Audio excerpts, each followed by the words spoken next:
చచ్చినా నేను భగవంతుడిని నమ్మను. ఈ పూజలు, వ్రతాలు, యజ్ఞాలు, హోమాలు ఇవన్నీ నాకు పడవు. మనసు మంచిదై ఉండాలి, ధర్మంగా జీవించాలి, నలుగురికి మంచి చేస్తే మనకి మంచి జరుగుతుంది అనే మాటలు భలే కమ్మగా ఉంటాయి వినడానికి. వీళ్ళని సమర్థించే వాళ్ళు కూడా చాలా ఎక్కువ మంది ఉంటారు. ఎందుకు? అవన్నీ చేయలేరు కాబట్టి.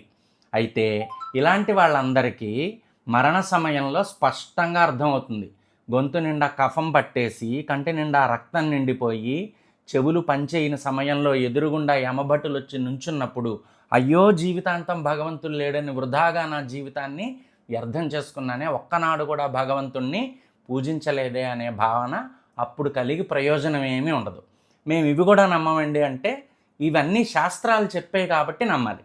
శాస్త్రం స్పష్టంగా చెప్తుంది. నేను శాస్త్రాలని కూడా నమ్మను అంటే ఇప్పుడు నేను చెప్పేది విని అర్థం చేసుకోవాలి. మనం ఏ విషయం గురించి తెలుసుకోవాలన్నా దేంతో తెలుసుకుంటాం? ఇంద్రియాలతో తెలుసుకుంటాం. చూసో, వినో, చదివో, నాలుక మీద పెట్టుకునో, ముట్టుకునో, ఆగ్రానించో, వాసన చూసో, ఏ విషయం గురించి అయినా సరే పరిజ్ఞానాన్ని శరీరంతో, ఇంద్రియాలతో తెలుసుకుంటున్నాం. అయితే మానవుడు శరీరంతో, ఇంద్రియాలతో తెలుసుకోలేని విషయాన్ని, తెలుసుకోలేని జ్ఞానాన్ని తెలియజెప్పే వాటిని శాస్త్రములు అంటారు. ఇవి వేదాన్ని అనుసరించి మహర్షులు మనకిచ్చారు. ఈ శాస్త్రములు ఎప్పుడు అబద్ధం చెప్పవు. పైగా ఇంద్రియాలతో తెలుసుకోలేని విషయాన్ని తెలియజెప్తాయి. ఇప్పుడు యమభటులు, అలాగే మరణించిన తర్వాత సూక్ష్మ శరీరంతో పొందే అవస్థలు ఇవన్నీ మనం చూడలేదు కాబట్టి అవి నిజం కాదు అనడానికి లేదు. ఎందుకు?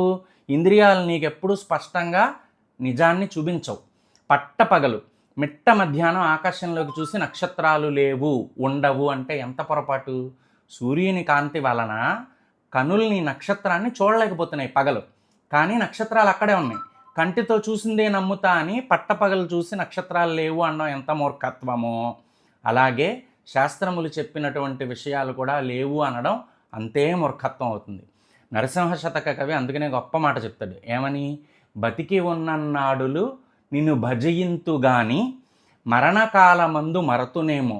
బతికున్నన్నాళ్ళు నిన్ను భజిస్తానయ్యా, మరణించే సమయంలో మర్చిపోతానేమో, అప్పుడు నువ్వే నన్ను జాగ్రత్తగా చూసుకోవాలి అని చెప్తూ, అంటే మరణించే సమయంలో భగవంతుడి అనుగ్రహాన్ని పొందాలి అంటే జీవించినంతకాలం భగవంతుడిని భక్తి శ్రద్ధలతో ఆచరించాలి. అప్పుడు మరణించే సమయంలో ఎవరికి తెలుసు మనం స్మరించగలమో లేదో? ఒకవేళ స్మరించనప్పటికీ భగవద్ అనుగ్రహం వల్ల ఉత్తమ స్థితులు కలుగుతాయి అని దాని అర్థం.